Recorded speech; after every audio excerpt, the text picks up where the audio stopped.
Hello नमस्कार। Most welcome to the amazing and amazing platform of Inox academy. मैं कुमार सुमन आप सभी का तहे दिल से स्वागत करता हूं इनॉक्स एकेडमी के इस प्यारे से प्लेटफॉर्म पे। तो जैसा कि आपको पता है कि हमारा एक लेक्चर हो चुका है पहले चैप्टर का, जिसमें कि मैंने आपको बहुत सारी बातें बताई थी। उससे पहले मैं आपको बता देना चाहता हूँ कि जितने भी बच्चों को क्लास नोट्स PDF चाहिए वो हमारे टेलीग्राम चैनल से जुड़ सकते हैं, व्हाट्सएप चैनल से जुड़ सकते हैं, टेलीग्राम डाउट ग्रुप से जुड़ सकते हैं। अगर किसी भी प्रकार की आपको समस्या आती है या किसी भी प्रकार का आपको डाउट आता है तो आप हमसे पूछ सकते हैं, वीडियो में कमेंट कर सकते हैं। किसी भी प्रकार का समस्या अगर आपको आता है तो, और हमारा जो इंस्टाग्राम अकाउंट है आप उससे ज्वाइन हो सकते हैं, उसे फॉलो कर सकते हैं, वहाँ भी आप हमसे कनेक्ट हो सकते हैं। इन सभी जगहों पे आप कनेक्ट हो सकते हैं हमसे। और PDF सिर्फ आपको टेलीग्राम पे मिलेगा, तो आपको टेलीग्राम पर भी ज्वाइन हो जाना है, जिसका लिंक मैं वीडियो के डिस्क्रिप्शन में या चैनल के अबाउट में आपको मिलेगा, वहाँ पे मैं दे दिया हूँ, आप ज्वाइन हो सकते हैं। हो सकता है कि अभी वीडियो में आपको लिंक देखने को ना मिले, कुछ इश्यूज चल रहे हैं जिसकी वजह से अभी लिंक नहीं आया, लेकिन आने वाले 1-2 सप्ताह में लिंक आपको वहां पर भी दिखाई देने शुरू हो जाएंगे। तो चलिए, मैंने आपको पिछले लेक्चर में बता दिया था कि संगठक किसे कहते हैं, भोजन की आवश्यकता हमें क्यों पड़ती है, और ऊर्जा की जो प्राप्ति है वो हमें भोजन से ही होती है। ये सभी तमाम बातें करने के बाद, और मैंने आपको ये भी बताया था पिछले लेक्चर में कि जो पादप स्रोत है भोजन का वो क्या क्या है, कौन से पादप का, कौन से पौधों का कौन सा भाग खाया जाता है, पौधों का कौन कौन सा भाग खाया जा सकता है। ये सभी बातें मैं आपको पिछले लेक्चर्स में बता चुका हूँ। आपको सारे लेक्चर्स को इत्मीनान से बैठ के देखना है, अच्छे से देखना है। अगर आप उसे देख के आए हैं बहुत अच्छी की बात है, अगर आप उसे नहीं देख के आए हैं एक बार आप उसे देख लीजिए। लगभग 25 मिनट का लेक्चर है, अगर आप उसे स्पीड करके देखते हैं तो बहुत कम समय लगेगा। आज हम लोग उससे आगे की ओर बात करेंगे, जो कि है हमारा भोजन का स्रोत, लेकिन जंतु स्रोत। जंतु स्रोत में जैसे कि हमारा आ जाता है मांस, अंडा, मछली, ये सभी चीजें हमारे पास आती हैं कि ये हमें कहाँ से मिलता है। जंतु स्रोत में आता है हमारा जैसे कि दूध हो गया, अंडा हो गया, मांस हो गया, मछली हो गया, ये सभी हमें कहाँ से मिलता है। तो देखिए, दूध हमें गाय या भैंस से प्राप्त होता है, ठीक। कुछ जगह पे दूध के लिए जो है कि बकरी, ऊंट तथा याक को भी पाला जाता है। बकरी, ऊंट और याक से भी किन्हीं स्थानों पे दूध को प्राप्त किया जाता है। ऐसे मुख्यतः दूध के लिए गाय और भैंस का उपयोग किया जाता है।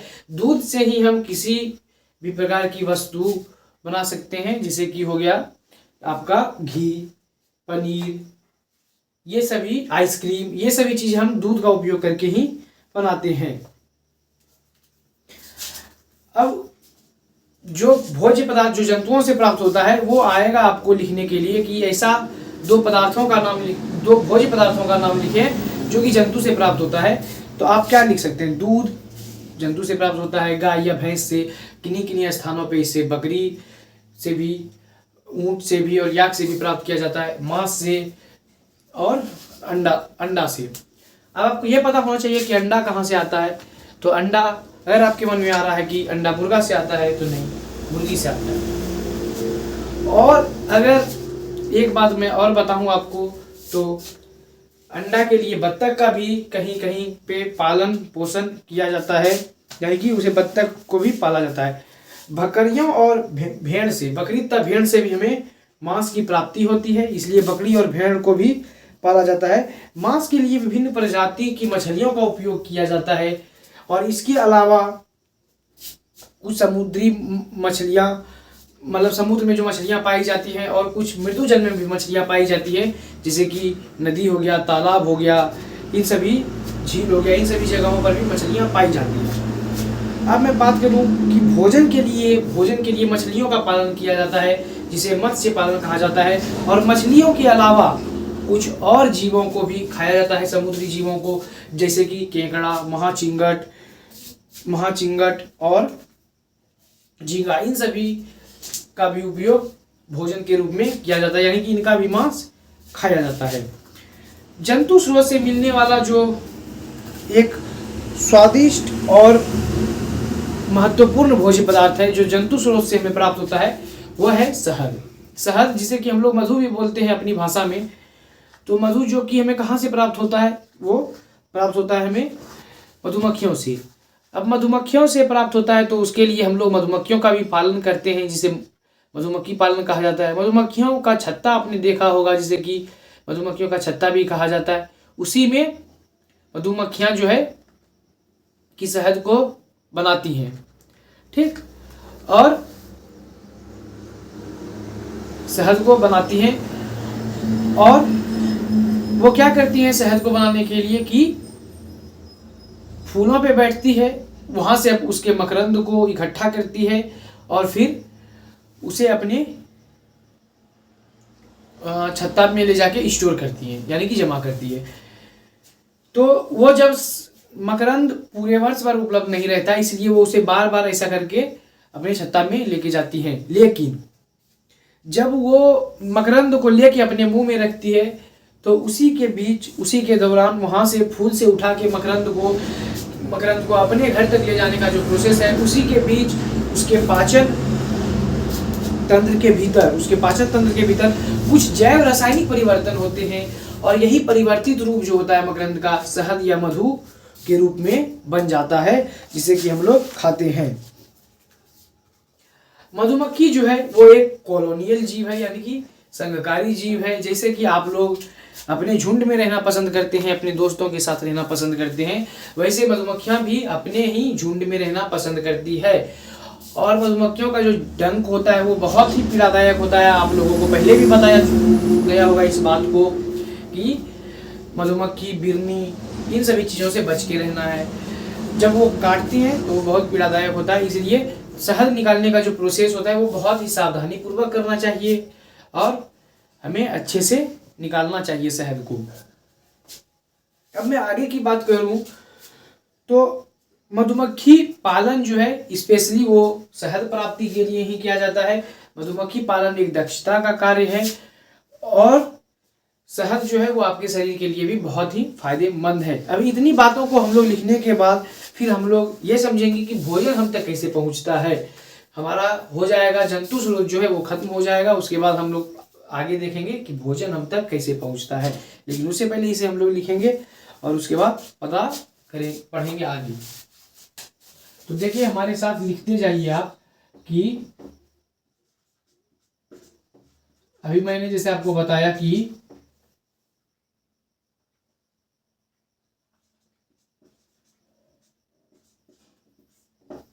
भोज्य पदार्थों के जंतु स्रोत या जंतुओं से प्राप्त होने वाला भोजन, ऐसे भी लिख सकते हैं जंतुओं से, ऐसे लिखिए आप, दूध, मांस, अंडा आदि जंतुओं से प्राप्त होने वाला भोज्य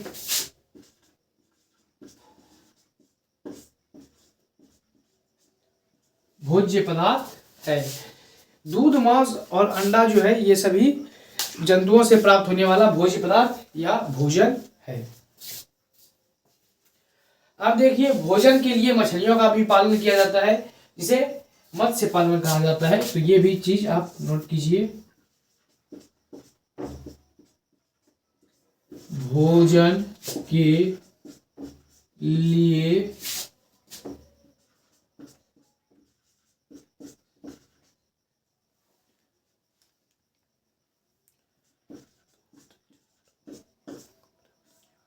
मछलियों का पालन किया जाता है, जिसे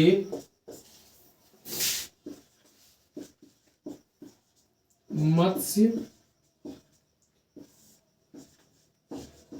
पालन कहा जाता है, जिसे मत्स्य पालन कहा जाता है। और मत्स्य पालन का इंग्लिश जो होता है वो होता है पिस्सीकल्चर। थोड़ा सा इंग्लिश शब्द भी PI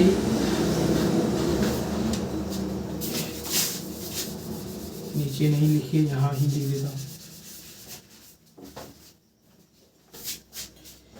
PISCI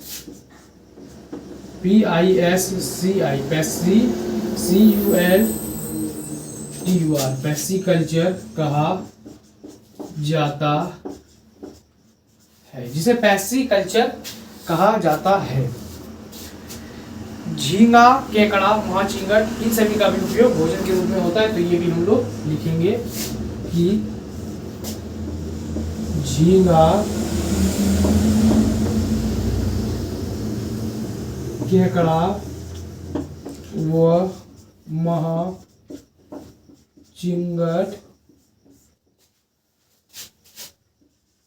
आदि समुद्री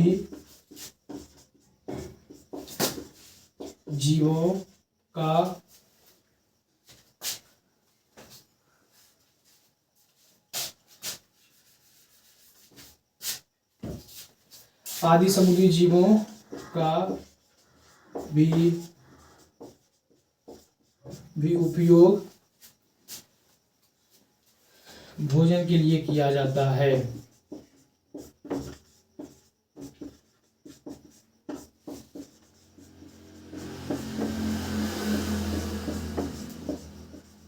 भोजन के लिए किया जाता है। और मधुमक्खी या शहद जो है वो हमें, मधुमक्खी नहीं मतलब मध जो होता है या शहद जो होता है वो हमें मधुमक्खी से प्राप्त होता है। क्या करूं मैं, इसी स्लाइड में लिखूं? क्या आपको यहां तक दिख रहा है?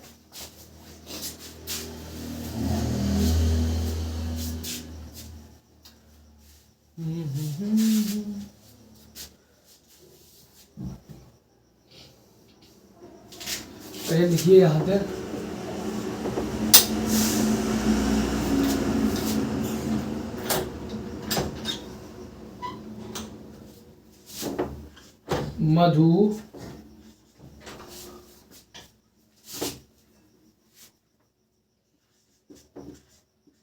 मधु या शहद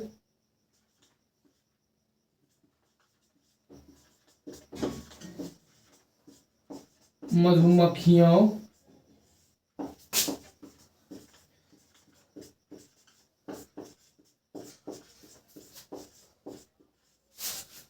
से प्राप्त होता है।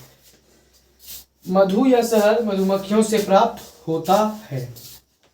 यहां तक आप लोग इसे नोट डाउन कीजिए, उसके बाद फिर हम लोग आगे की ओर बढ़ेंगे। स्क्रीनशॉट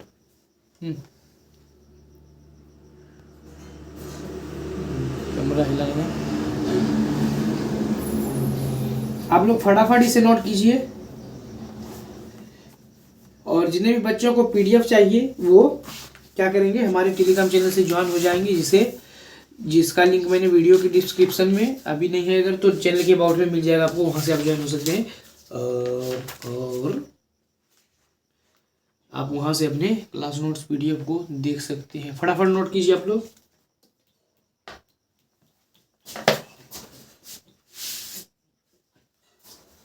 देखिए अब मैं बात करूं, आप लोग नोट कीजिए तो देखिए से कि भोजन हम तक कैसे पहुंचता है। भोजन जो है कि हम तक कैसे पहुंचता है, तो जो भी आप खाते हैं, रोटी, सब्जी, दाल, चावल, ये सभी आप जो सेवन करते हैं, दूध, दही इत्यादि खाते हैं, या मैं बात करूं कि मांस, मछली, अंडा जो भी आप खाते हैं, तो वो आपके रसोई तक पहले पहुंचता है। आप मान लीजिए अगर रोटी, चावल, दूध, दही जो भी खा रहे हैं वो आपको सबसे पहले आप तक पहुंचने के लिए वो आपसे पहले रसोई में पहुंचता है, फिर वो वहां पकता है, फिर पक के जब तैयार हो जाता है तो आपकी थाली में आता है, फिर वो आपके पास आ जाता है।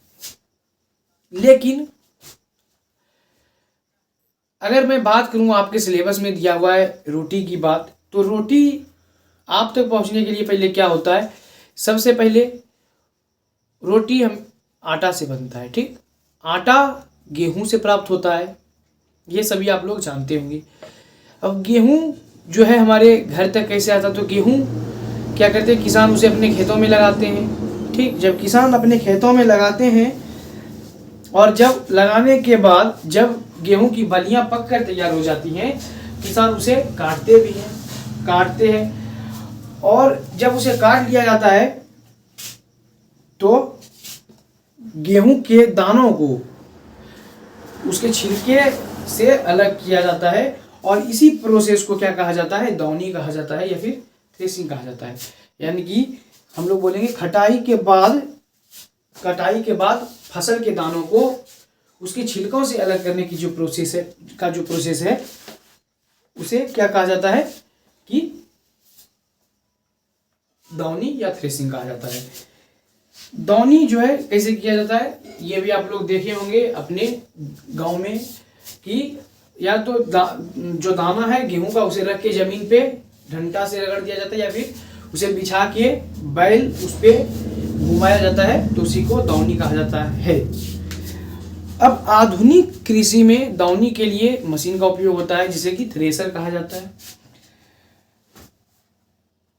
थ्रेसर दौनी के बाद दाना जो होता है, दौनी के बाद दाना और भूसी जो छिलका होता है वो दोनों आपस में मिश्रित होते हैं, तो इसी को अलग जब किया जाता है तो दानों से मतलब कि भूसी या गर्दियों से जब दानों को अलग किया जाता है तो इसी प्रोसेस को क्या कहा जाता है, ओसाई कहा जाता है या फिर इंग्लिश में विनोइंग कहा जाता है।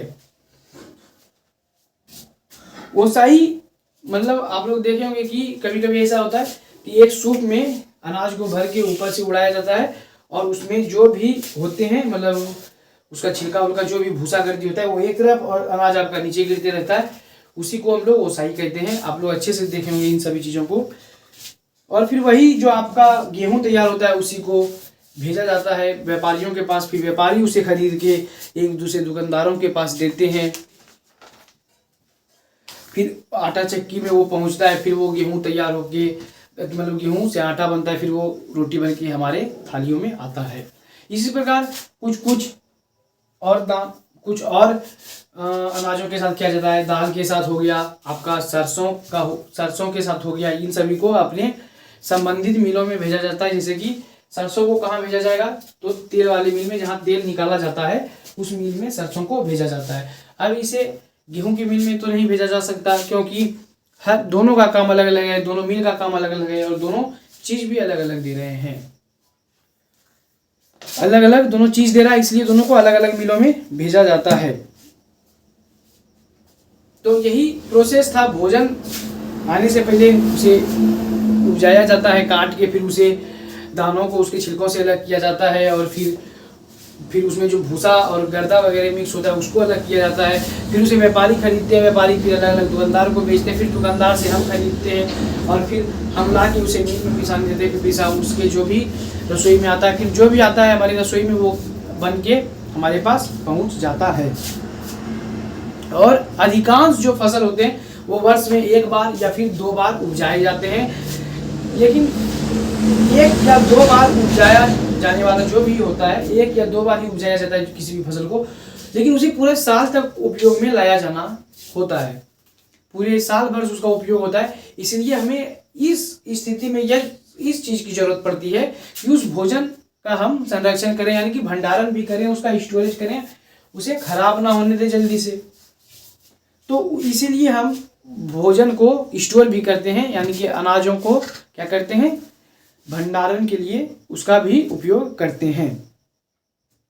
अनाजों को चुन कर, फटक कर या छान कर या निथार कर भी साफ किया जाता है और फिर उन्हें बड़े बोरों या फिर पात्रों में रखा जाता है, जिसकी वजह से उसका भंडारण होता है। अनाजों में जैसा कि आप देखते होंगे कि जब भी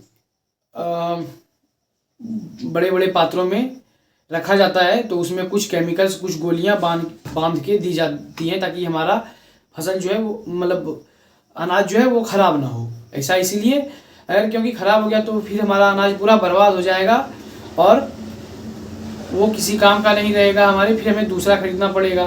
इसलिए उसमें कुछ कीटनाशक दवाइयाँ दी जाती हैं जो कि बड़े पैमाने पर अनाज भंडारण के गोदामों में कीट से बचाती है। अब जंतुओं से प्राप्त होने वाला भोजन जो है, जैसे कि मांस मछली अंडा हो गया, मांस मछली अंडा हो गया, मछलियाँ वगैरह जो है वो तालाबों में मिलती है, नदी तालाब झील समुद्र में मिलती है। और ये हमारे पास कैसे पहुँचती है, जो भी होता है एक मछली पकड़ने वाला एक नाव लेके वो समुद्र में जाता है, फिर अपनी जाल फेंक के उसे फंसाता है, फिर हमारे पास वो आता है। और फल की मैं बात करूं तो वो डायरेक्ट हमारे पास आता है, किसी भी प्रकार के मिलों में उसे भेजने की ज़रूरत नहीं है, क्योंकि मिल में भेज के उसका कोई उपयोग नहीं है। वो डायरेक्ट तोड़ के उस व्यापारी जाके उसे बाजार में बेचते हैं और वही हम उसे खरीदते हैं और फिर हम उसे खाते हैं। तो यहाँ तक हम लोग लिखेंगे। उसके बाद फिर हम लोग आगे चर्चा करेंगे कि जंतु संबंधी आहार, मतलब कौन से जंतु किस आहार का सेवन करते हैं, फिर जंतुओं को उसके खाने के आधार पर किन किन भागों में बांटा गया है। लेकिन इतना लिखने के बाद तो चलिए आपका यहाँ तक लिखा हो चुका होगा, अब मैं इसे थोड़ा सा आगे लिखता हूँ।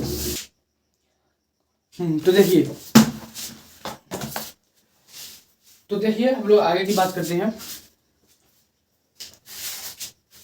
यहां से हम लोग लिखेंगे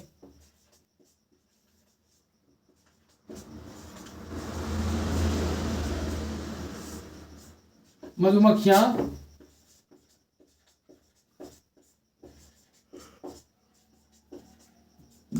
अपने भोजन के लिए, मधुमक्खियां अपने भोजन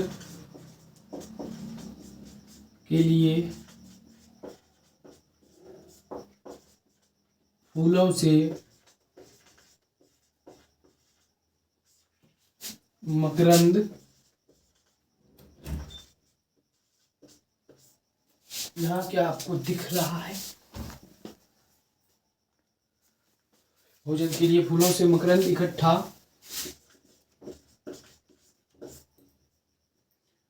करती है, फूलों से मकरंद इकट्ठा करती हैं। मकरंद का इंग्लिश होता है नेक्टर, इसलिए यहाँ पे नेक्टर लिख देता हूँ मैं। कुछ कुछ इंग्लिश शब्द आपको जानना जरूरी है।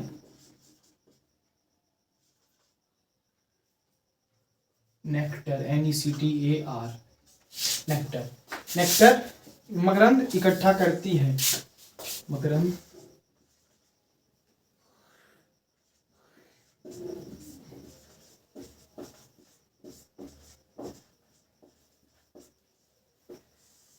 अब देखिए मधुमक्खियों के बारे में मैं कुछ बात लिखूं, मधुमक्खियों के बारे में कि एक संघकारी जीव है, यानी कि कॉलोनियल इंसेक्ट।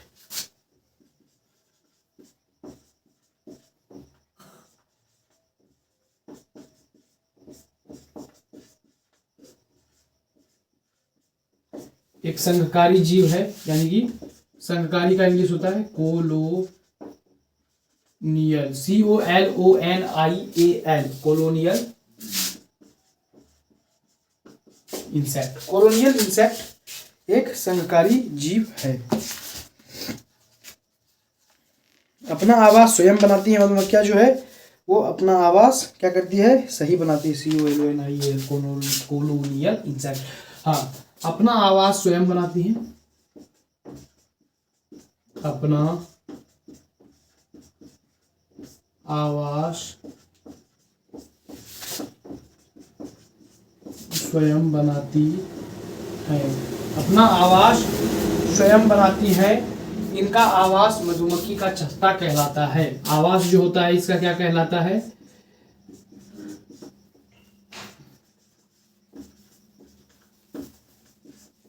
मधुमक्खी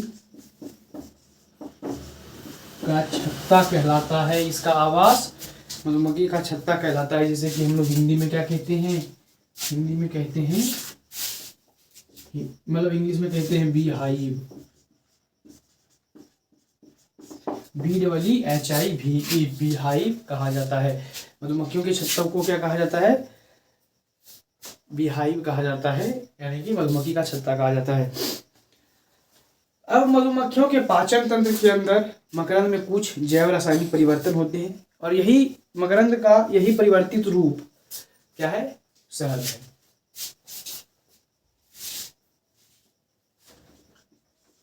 ठीक, तो इस बात को हम लोग लिखेंगे, मधुमक्खियों के पाचन तंत्र के अंदर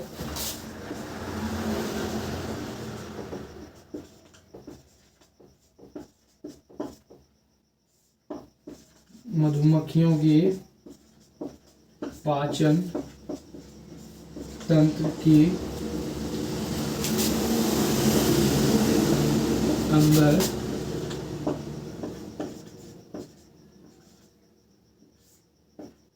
मकरंद में कुछ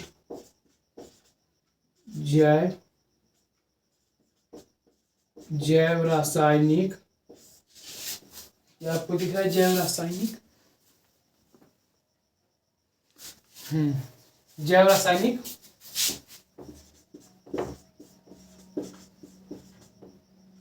परिवर्तन होते हैं।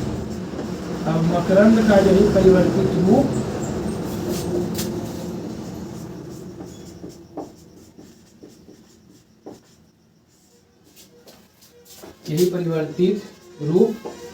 शहद या मधु, शहद या मधु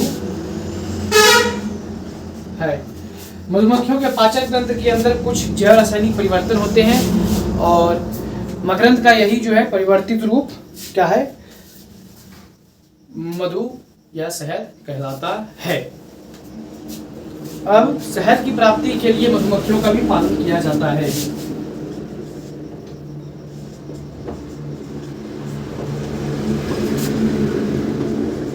शहद की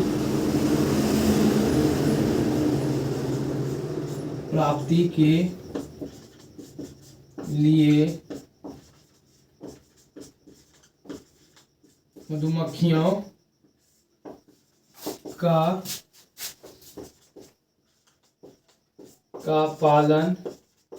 किया जाता है, जिसे मधुमक्खी पालन कहा जाता है।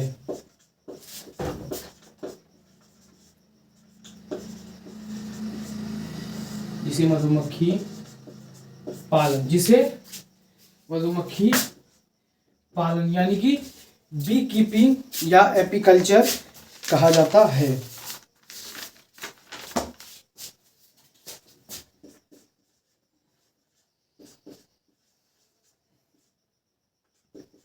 बी कीपिंग और एपीकल्चर, एपीकल्चर कहा जाता है। बी कीपिंग या एपीकल्चर कहा जाता है। मधुमक्खी पालन एक दक्षता का कार्य है।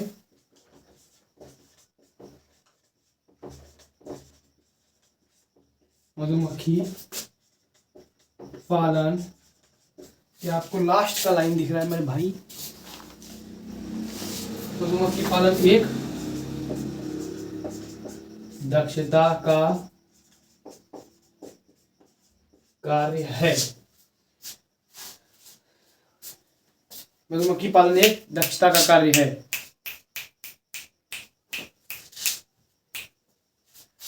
ये वाला लाइन दिख रहा है, एक फोटो। पढ़ाई से आप लोग नोट कीजिए इसे। फिर मैं आपको समझा चुका हूं कि भोजन हम तक कैसे पहुंचता है, पूरा का पूरा कहानी एक बार आप अपने से पढ़ लीजिएगा और अच्छे से क्लियर हो जाएगा। आपको सारी की सारी चीजें आपको एकदम क्रिस्टल क्लियर हो जाएंगी। एक बार आप अपने से पढ़ लेना बस, और कुछ नहीं है। फटाफट आप लोग इसे नोट कीजिए, फटाफट नोट कीजिए। और भोजन हम तक कैसे पहुंचता है, मैं बस एक दो थोड़ा सा जानने वाली बातें हैं, मैं वही बताऊंगा, ज़्यादा कुछ नहीं एक्स्ट्रा ज़्यादा बस। तो देखिए भोजन हम तक कैसे पहुंचता है।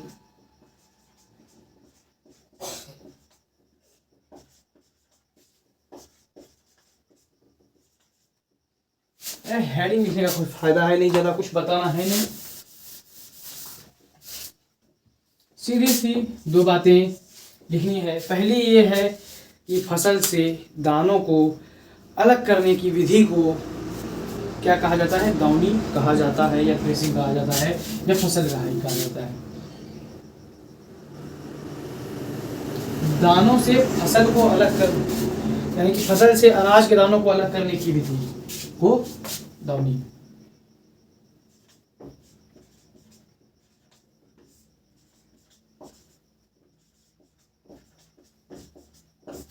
क्या आपको यहां से ये लाइन दिख रहा है? मुझे तो दिख रहा है। फसल से अनाज के दानों को अलग करने की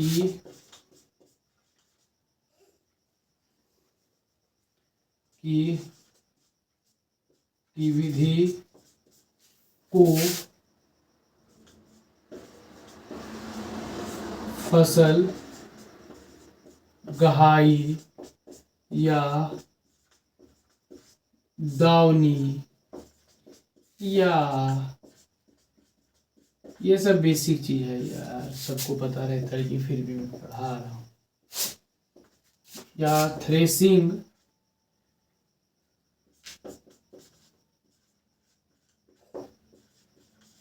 थ्रेसिंग THRESING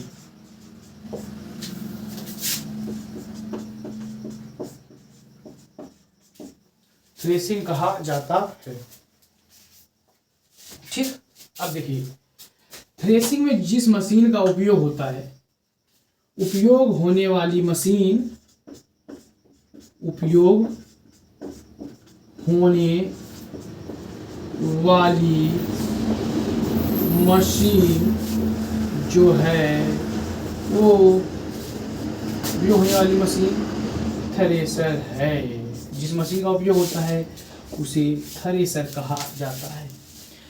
थ्रेसिंग में उपयोग होने वाली मशीन को क्या कहा जाता है, थ्रेसर कहा जाता है। और वह विधि जिसमें दानों को छिलकों से अलग किया जाता है उसे क्या कहा जाता है, ओसाई कहा जाता है।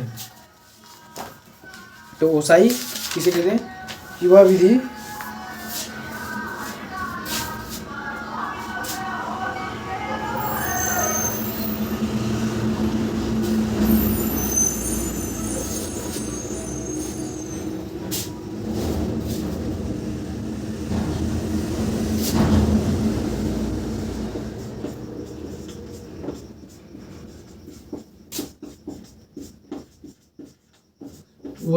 जिसमें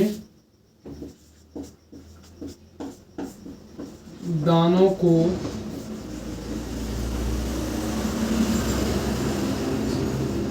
छिलकों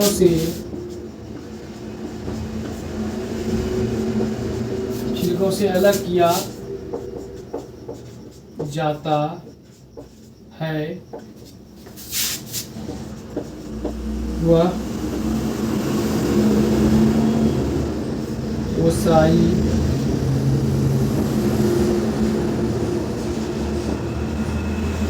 की विनोइंग कहलाती है।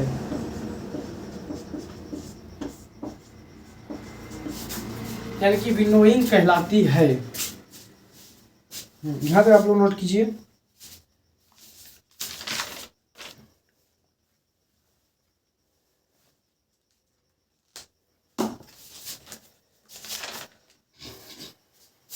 अब देखिए मैं आपको बताऊं कि जंतुओं के आहार संबंधी विशेषताएं क्या क्या होती है। देखिए कोई भी जीव है वो अपने अनुसार भोजन करता है। जैसे कि शेर और बाघ की बात करूं मैं तो वो सिर्फ और सिर्फ मांस का भोजन करता है। उसे आप कभी अगर लाके दे देते हो क्या बोलते हैं उसे, फल फूल या फिर हरी सब्जी पत्तियां लाके दे देते हो, वृक्ष की टहनियां लाके दे देते हो, तो वो कभी नहीं खाएगा उसे, क्योंकि उसको चाहिए हमेशा मांस, क्योंकि वो मांसाहारी जीव है। उसी प्रकार गाय जो है वो कभी मांस का सेवन नहीं करती, वो सिर्फ और सिर्फ हरे घासों का सेवन करती है और पत्तियों का सेवन करती है, क्योंकि वो एक शाकाहारी जानवर है। आपने देखा होगा कि अगर कभी आप जूलॉजिकल पार्क गए होंगे, जहाँ पे चिड़ियाघर या जंतु उद्यान में, जहाँ पे बाघों को, अलग अलग जानवरों को रखा जाता है, तो वहाँ पे आपने इस चीज़ को देखा होगा कि शेर को मांस दिया जाता है खाने के लिए। जो मांसाहारी है उसे मांस दिया जाता है, जो शाकाहारी है उसे हरी सब्जियां, हरी साग वगैरह, मतलब घास वगैरह दी जाती है। शेर को मांस दिया जाता है, उसका दांत जो है उसी प्रकार का बनावट का भी है कि उसे मांस को फाड़ने और चीरने में मदद करती है। लेकिन गाय हमेशा घास वगैरह खाती है, घास भूसा खाती है, तो उसका भी दांत वैसा नहीं है कि वो मांस को चीर फाड़ कर खा सके, और उसे वो कभी खाती भी नहीं है। और गाय का जो दांत है वो पत्तियों को चबाने में सहायता प्रदान करती है, और ये सूखे घासों के बजाय मुलायम घासों को खाना ज़्यादा पसंद करती है, क्योंकि इसमें उसे पानी की भी ज़रूरत जो होती है वो मिल जाता है। पानी भी रहता है हरी हरी घासों में, और उसे वो चबाने में भी मुलायम रहता है, जिसकी वजह से वो सूखे घासों की अपेक्षा उसे ज़्यादा सुविधा मिलता है हरी और मुलायम घासों को खाने में। अब खाने पीने की बात पे मैं बात करूं तो खाने के आधार पर जीवों को 3 भागों में बांटा गया है, 3 अलग अलग समूहों में बांटा गया है। पहला शाकाहारी है, जो कि सिर्फ शाक और सब्जियों का सेवन करता है, हरी घास और पत्तियों का सेवन करता है, वो शाकाहारी जीव है। मांसाहारी की बात करूं तो जो सिर्फ मांस खाता है, दूसरे जानवरों को मार के खाता है, वो मांसाहारी है। और सर्वाहारी की बात करूं जो दोनों को खाता है, मांस को भी खाता है और फल फूल सब्जियों को भी खाता है, वो सर्वाहारी है। सर्वाहारी में आपको मनुष्य से अच्छा उदाहरण देखने को नहीं मिलेगा कि मनुष्य जो है वो दोनों किस्म का होता है। जैसे कुछ जानवर स्वभावतः मांसाहारी होते हैं, जैसे कि बिल्ली हो गया, कुत्ता हो गया, ये मांसाहारी जीव होते हैं। लेकिन पालतू हो जाने के बाद ये मांसाहारी जीव जब पालतू हो जाते हैं तो ये सर्वाहारी बन जाते हैं। इसे मांस भी दीजिएगा तो मांस भी खाएगा, इसे रोटी भी दीजिएगा तो रोटी भी खाएगा। तो इन्हीं 3 भागों में जीवों को बांटा गया है उनके खाने के आधार पे। तो यही 3 लास्ट टॉपिक था आपका, जिसे पढ़ के हम आज इस चैप्टर को खत्म करेंगे। तो देखिए, आहार संबंधी विशेषताएं। जंतुओं की आहार संबंधी विशेषताएं क्या है कि शेर व बाघ अन्य जंतुओं का मांस खाते हैं, कि शेर व बाघ अन्य जंतुओं का मांस, शेर व बाघ अन्य जंतुओं का मांस खाते हैं। और इनकी दांतें जो होती है, दांत जो होता है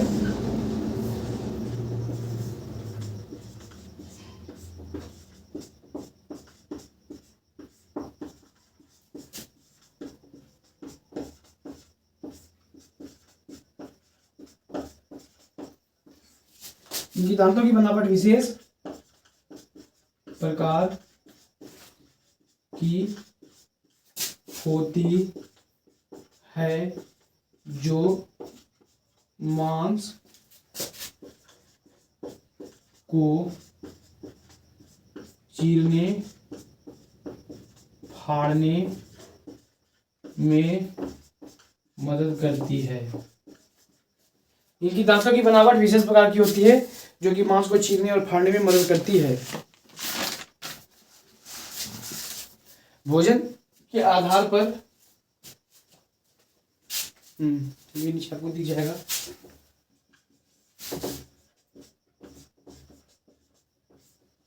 भोजन के आधार पर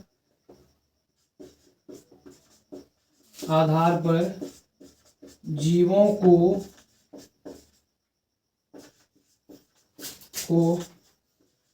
तीन वृहत समूहों में, यानी कि अलग अलग समूहों में बांटा गया है। वृहत समूहों में बांटा गया है। भोजन के आधार पर जीवों को 3 वृहत समूहों में, दिख रहा है आपको? हाँ, 3 वृहत समूहों में, यानी कि अलग अलग भागों में बांटा गया है।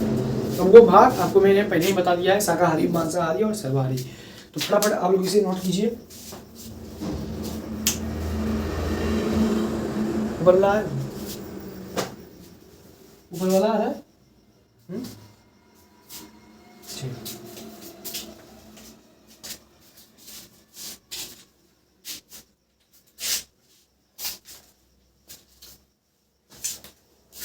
अब ये आपके 3 छोटे छोटे टॉपिक बचे हुए हैं, शाकाहारी, मांसाहारी और सर्वाहारी। इसको पढ़ के करेंगे खत्म और आपका चैप्टर हो जाएगा खत्म। और मैं आपको एक लास्ट इम्पॉर्टेंट बात बताने वाला हूँ, ध्यान से सुनिएगा। ये वीडियो आप आज देख रहे हैं, मतलब कि ये वीडियो आपका आज आया, आज हो गया तारीख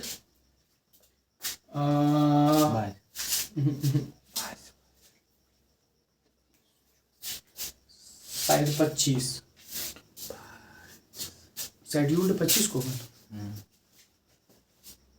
25 को कितना तारीख पढ़ रहे थे तुम? 25 को कितना पढ़ रहा है?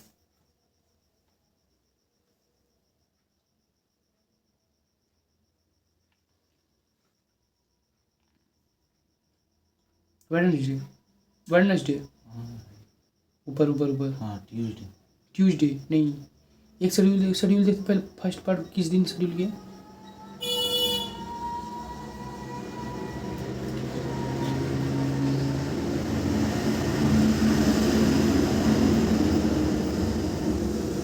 अभी वो तो यूट्यूब से भी नहीं सकता।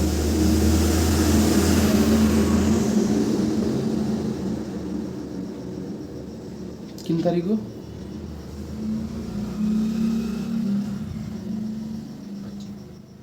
25 फरवरी को किस दिन था देखो कैलेंडर में? ट्यूसडे, ट्यूसडे 25 ट्यूसडे, यानी कि 26 वेडनेसडे। 26 को तो छुट्टी रहेगा भाई, महाशिवरात्रि है।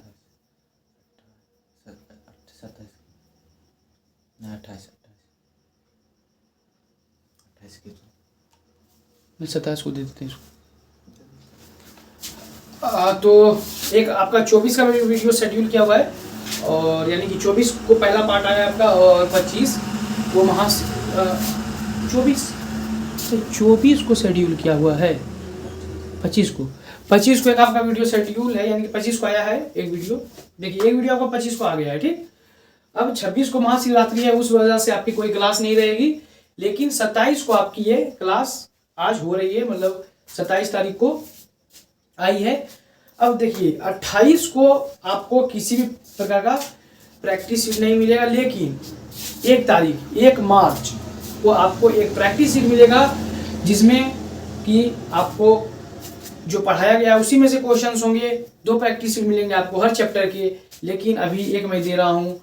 तो किसी भी सिलेबस को मतलब कोई किसी भी चैप्टर को खत्म होने के बाद 2 दिन बाद आपको एक प्रैक्टिस शीट मिलता है, जिसमें कि वही क्वेश्चंस होते हैं जो आपके सिलेबस में पढ़ाए गए हैं। आप अच्छे से अगर उसे पढ़ के आए होते हैं तो आप उन सभी चीज़ों को मार्क कर पाते हैं और उन प्रैक्टिस शीट को अच्छे से बना पाते हैं। लेकिन याद रखिएगा, मैंने किसी भी प्रकार का आंसर नहीं दिया है, सिर्फ फिल इन दी ब्लैंक्स में सुझाव दिया है कि आप कौन कौन से वर्ड्स को भर सकते हैं, इसलिए आप उसे भरिएगा। और किसी भी प्रकार की अगर आपको समस्या आती है तो हमारे टेलीग्राम चैनल पे पूछिएगा। और प्रैक्टिस शीट सिर्फ और सिर्फ आपको हमारे टेलीग्राम चैनल पे मिलेगा, इनॉक्स एकेडमी के टेलीग्राम चैनल पे।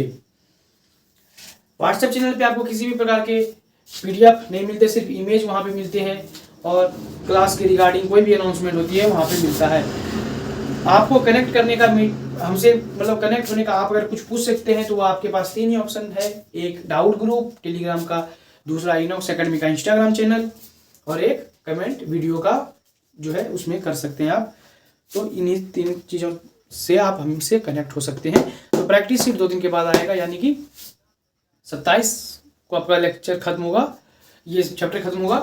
28 को नहीं, 1 को आएगा। 1 दिन के बाद ही दे रहा हूँ मैं इस बार, 1 को या तो 2 को दूंगा, यही 1-2 दिन में दूंगा मैं। तो आप तब तक अच्छे से रिवीजन करके रखिएगा, अच्छे से सारे क्वेश्चन यहीं से आएंगे आपके एग्जाम में भी, ऑब्वियसली इससे बाहर कुछ नहीं।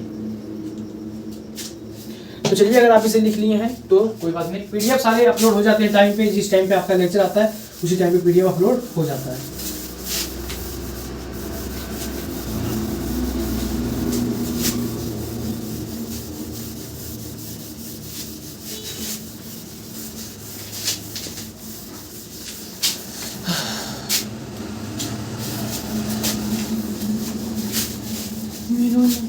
अब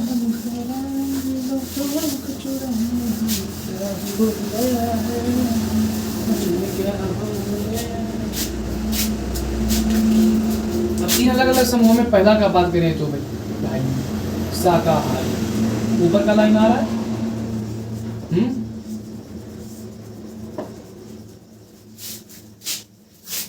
जिसे कि हम लोग कहते हैं हर्बीवोरस, HERBIVOROUS,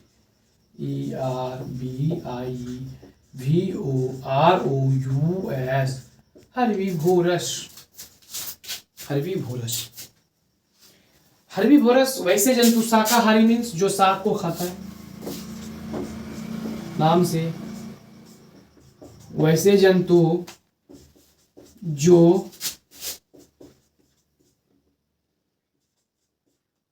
जो सिर्फ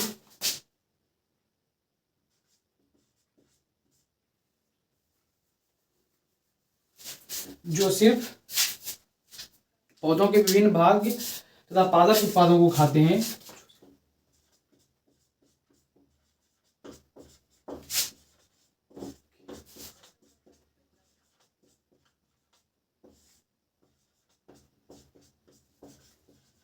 ऊपर का आ रहा है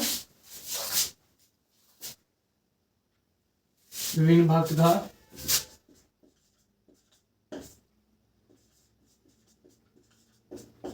पादप उत्पादों को खाते हैं।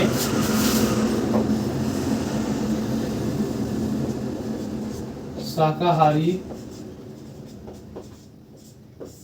कहलाते हैं। जैसे गाय हो गया, बकरी हो गया, गाय बकरी हो गया, भैंस हो गया, हिरन हो गया, भैंस हो गया, हिरन हो गया आदि। दूसरा देखिए,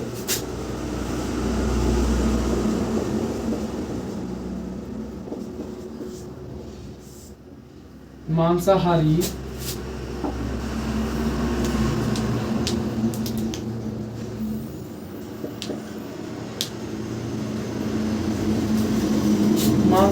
की बात करें, इसका इंग्लिश होता है कार्निवोरस। इसमें भी वही लिखेंगे, मांसाहारी मीन्स मांस खाता है। वैसे जंतु जो सिर्फ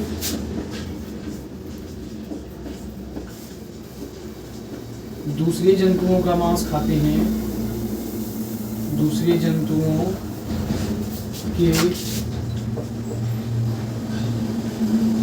जंतुओं का मांस खाते हैं। मांसाहारी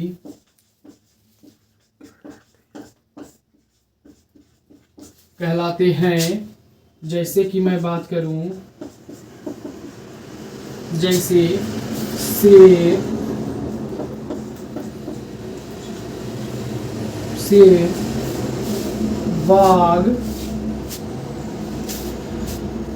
शेर, बाघ, भेड़िया, तेंदुआ,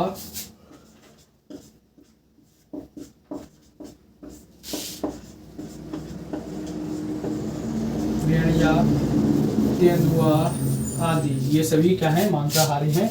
और तीसरे की बात करूं मैं तो दैट इज सर्वाहारी। सर्वाहारी मीन्स ओमनीवोरस, OMNIVOROUS, ओमनीवोरस। वैसे जंतु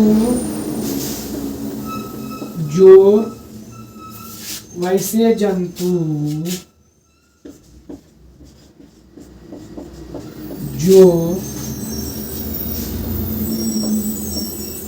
पादप उत्पादों तथा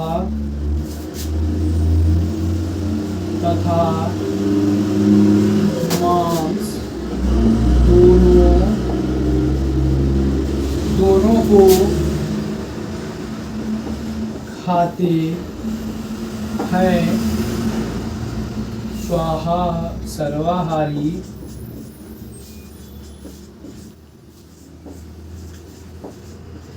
कहलाती हैं।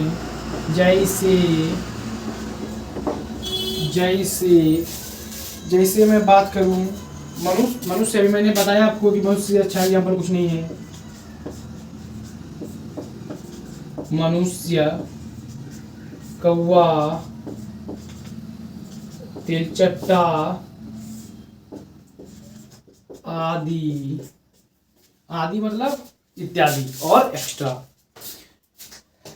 अब देखिए कुत्ता व बिल्ली स्वभावतः क्या होते हैं, वो स्वभावतः मांसाहारी होते हैं, लेकिन पालतू होने के बाद वे सर्वाहारी हो जाते हैं। तो क्या आपको दिख जाएगा अगर मैं यहाँ लिख दूँ तो? दिख रहा नीचे वाला लाइन दिख रहा है? नीचे वाला देखना दिख रहा है? कुत्ता व बिल्ली, पूरा देखना। कुत्ता व बिल्ली स्वभावतः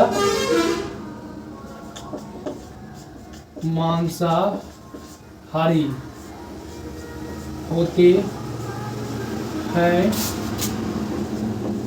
परंतु पालतू होने के बाद, अब देख तो,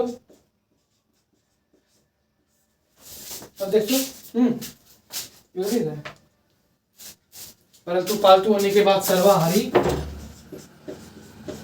हो जाते हैं। परंतु पालतू होने के बाद सर्वाहारी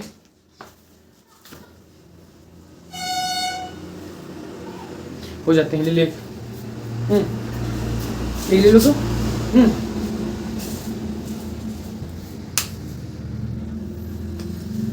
सर्वाहारी हो जाते हैं। और ये आपका चैप्टर होता है मेरे तरफ से एंड। और 2 दिन के बाद आपको मिलेगा प्रैक्टिस सीट, यानी कि 1 मार्च को या फिर 2 मार्च को प्रैक्टिस सीट दिया जाएगा मेरी तरफ से। और फिर हमारी तरफ से बिल्कुल ये चैप्टर फिनिश हो चुका है। अब आपकी रिस्पॉन्सिबिलिटी है इसे अच्छे तरीके से खत्म करना, रिवीजन करना और प्रैक्टिस सीट को ईमानदारी से समाप्त करना बिना चोरी किए हुए। बनाना है आपको खुद से। जो सवाल गलती होते हैं कोई बात नहीं, धीरे धीरे फिर से पढ़ के आपको बनाना है, सही करना है। PDF मिल जाएगा आपको टेलीग्राम चैनल पे। हमारे जितने भी सोशल प्लेटफॉर्म है वो चैनल, उसका लिंक चैनल के अबाउट में दिया हुआ है या फिर वीडियो के डिस्क्रिप्शन में मिल जाएगा आपको कुछ दिनों में। तो वहाँ से आप हमसे ज्वाइन हो सकते हैं, हमसे कांटेक्ट कर सकते हैं। किसी भी प्रकार की समस्या अगर आपको आती है तो वीडियो के कमेंट बॉक्स में कमेंट कर सकते हैं।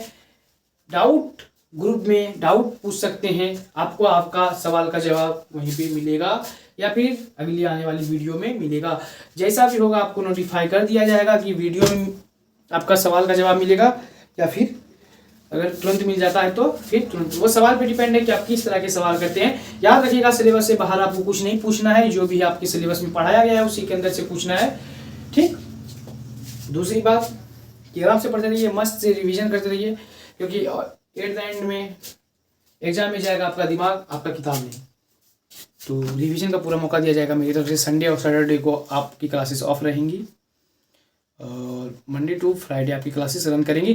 क्लास ठीक 4 बजे आपको दी जाएंगी। और मिलते हैं आपसे अगले लेक्चर में, जो कि आपका चैप्टर 2 हो चुका होगा शुरू, जिसका नाम है भोजन का अवयव। उसमें हम लोग पढ़ेंगे कार्बोहाइड्रेट, वसा, मिनरल्स, प्रोटीन, खनिज लवण और जल रुचांश के बारे में। कुछ बीमारियों के बारे में भी पढ़ेंगे, उसके विटामिन की कमी से होने वाले रोगों के बारे में जानेंगे और बहुत सारी बातें जानेंगे। तब तक के लिए बने रहिए हमारे साथ, पढ़ते रहिए हमसे।